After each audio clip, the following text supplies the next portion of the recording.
Assalamualaikum warahmatullahi wabarakatuh. Halo semuanya. Perkenalkan, nama saya Dewi Yuliati dengan NIM 220719 dari kelas RA5 Prodi Manajemen. Di sini saya ingin memaparkan materi yang sudah dibahas oleh dosen pengampu, yaitu Bapak Abdul Wahid Al-Farisi, SEMM, CPM. Dengan judul materi, yaitu Kekuasaan dan Politik di Lingkungan Koperasi. Video ini dibuat untuk pengganti ulangan akhir semester. Sebelum membahas jauh tentang materi ini, alangkah baiknya kita harus memahami dinamika kekuasaan dan politik yang terjadi di dalam organisasi. Nah, organisasi adalah kunci untuk navigasi yang sukses. Dengan pemahaman yang baik, kita dapat mengelola tantangan dan memanfaatkan peluang yang ada. Definisi dan konsep kekuasaan. Kekuasaan dalam organisasi dapat didefinisikan sebagai kemampuan seseorang atau kelompok untuk memengaruhi, mengontrol, dan mengarahkan orang lain, serta sumber daya yang ada. Kekuasaan dapat bersumber dari wewenang formal, kompetensi, maupun hubungan personal yang terjalin. Selain itu, adapun konsep kekuasaan.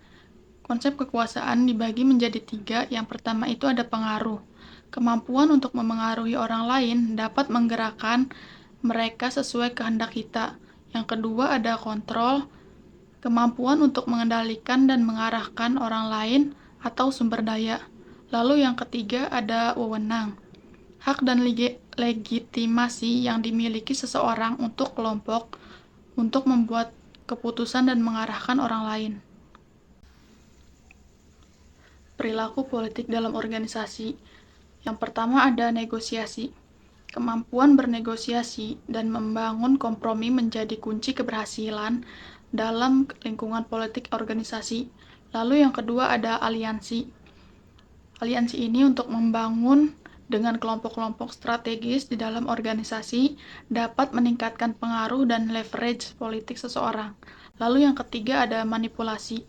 Penggunaan manipulasi dan strategi tertentu untuk mempengaruhi proses pengambilan keputusan dapat menjadi senjata ampuh dalam politik organisasi. Sumber-sumber kekuasaan dalam organisasi. Yang pertama itu ada posisi jabatan. Kekuasaan yang berasal dari otoritas formal yang dimiliki oleh seseorang dalam struktur organisasi. Semakin tinggi posisi seseorang, semakin besar kekuasaannya. Lalu yang kedua ada pengetahuan dan keahlian. Kekuasaan yang berasal dari kompetensi, keahlian, dan pengalaman seseorang yang sulit digantikan.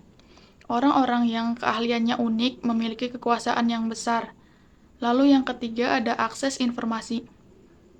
Kekuasaan yang berasal dari kemampuan untuk mengakses dan mengendalikan informasi penting dalam organisasi. Informasi adalah sumber kekuasaan yang sangat berharga. Lalu selanjutnya ada yang keempat yaitu tentang dukungan kelompok. Kekuasaan yang berasal dari kemampuan memobilisasi dukungan dan aliansi dari kelompok-kelompok yang dalam organisasi, jaringan pertemanan dan pengaruh sangat penting. Strategi membangun kekuasaan. Yang pertama ada identifikasi sumber kekuasaan. Pahami sumber-sumber kekuasaan yang ada di dalam organisasi, seperti akses informasi, keahlian, atau hubungan dengan pengambil keputusan. Yang kedua ada bangun jaringan pengaruh.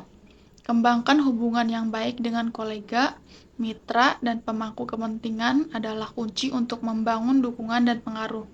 Lalu yang ketiga, tunjukkan kompetensi. Buktikan kemampuan dan kontribusi Anda melalui prestasi kerja sehingga mendapatkan pengakuan dan kepercayaan dari atasan. Lalu yang keempat ada memanfaatkan momentum. Kenali peluang-peluang strategis di dalam organisasi seperti proyek penting atau kebutuhan khusus untuk meningkatkan peran dan pengaruh Anda. Konflik dan negosiasi dalam lingkungan politik organisasi. Yang pertama ada memahami konflik. Nah, sebelum memahami konflik ini, kita harus mengenali sumber-sumber dan jenis-jenis konflik dalam organisasi. Lalu yang kedua ada strategi penyelesaian. Nah, strategi penyelesaian ini mempunyai teknik-teknik negosiasi dan kompromi untuk mengatasi konflik. Lalu yang ketiga ada peran kepemimpinan. Memimpin tim untuk menghadapi dan menyelesaikan konflik secara konstruktif. Konflik dan negosiasi merupakan bagian tak terpisahkan dari dinamika politik di dalam organisasi.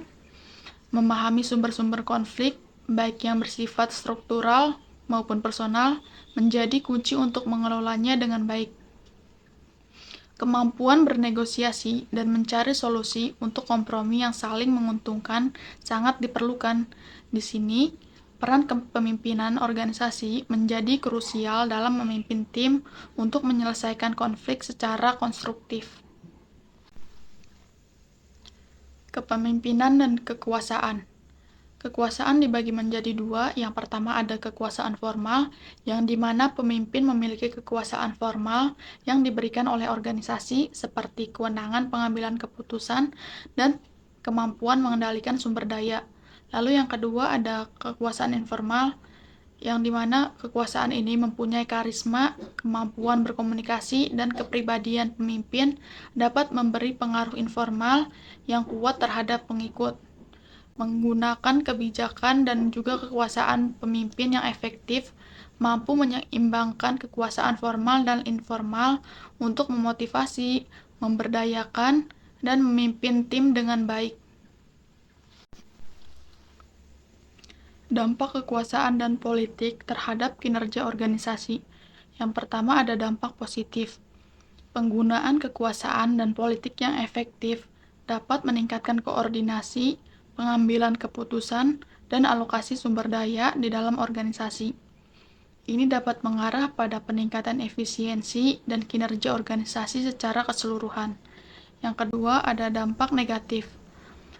Dampak negatif ini, namun konflik politik dan penyalahgunaan kekuasaan dapat menimbulkan masalah seperti stres, konflik interpersonal, dan penurunannya motivasi karyawan.